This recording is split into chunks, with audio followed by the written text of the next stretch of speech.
Wannan application din zai matuƙar taimaka muku musamman lokacin damuna, zai alerting ɗinka da zarar hadiri ya haɗu ko kana gona zai maka alert domin ka tafi gida.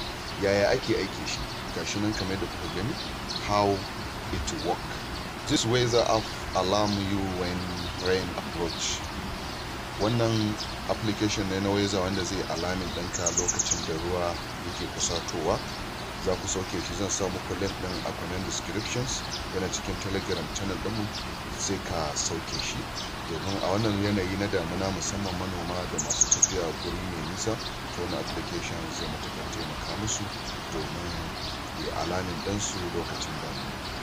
Sauke shi zai ce yana buƙatar a assessing ɗin shi kansa locations na GPS ɗinka, sannan kuma zai shiga ka saita wannan alarm ɗin. Daga nan wajen agree ɗin nan za ka danna shi domin kai continue. Yau zai ce allow rain alarm.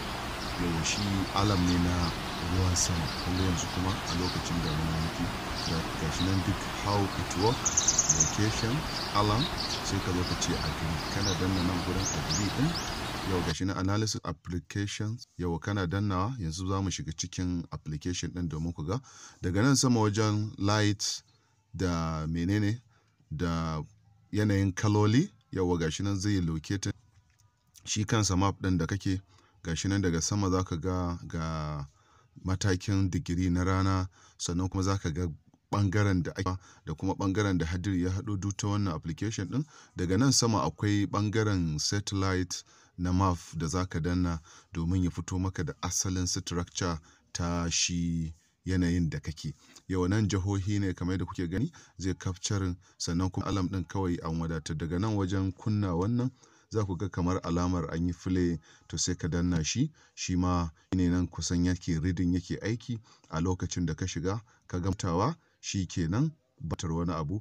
Kai dai idan dai har ka saita alarm ɗin nan lokacin da hadiri ya haɗu ko kuma yankin da yanayi na ruwan sai maka alarm kamar yadda ake ma alarm lokacin tashi daga bacci, to ma wannan application ɗin zai matuƙar taimaka muku. Kar ku manta idan kuka fara ziyartar mu a ɗan Isa Web3, ku yi mana sharing ɗin bidiyon ɗin. Idan ba ku yi following ɗinmu ba ku yi, sannan kuma kuna iya join ɗinmu a telegram channel ɗinmu mai suna ɗan Isa Web3. Za mu ajiye muku application ɗin a cikin telegram channel ɗinmu mai suna ɗan Isa Web3, sai ku sauke shi. Sannan akwai wata sanarwa da nake yi dangane da mutanen da suke bibiyar mutanenmu mabiyana na wannan feji akan cewa akwai feji da suka bubbuɗe da sunana na impersonations. To ƙarya ne, dan mu ba ma sayan kowane irin coins, ba ma ciniki na harkar fi da duk wani abu da kuka sani na harkar crypto. Don haka a kiyaye.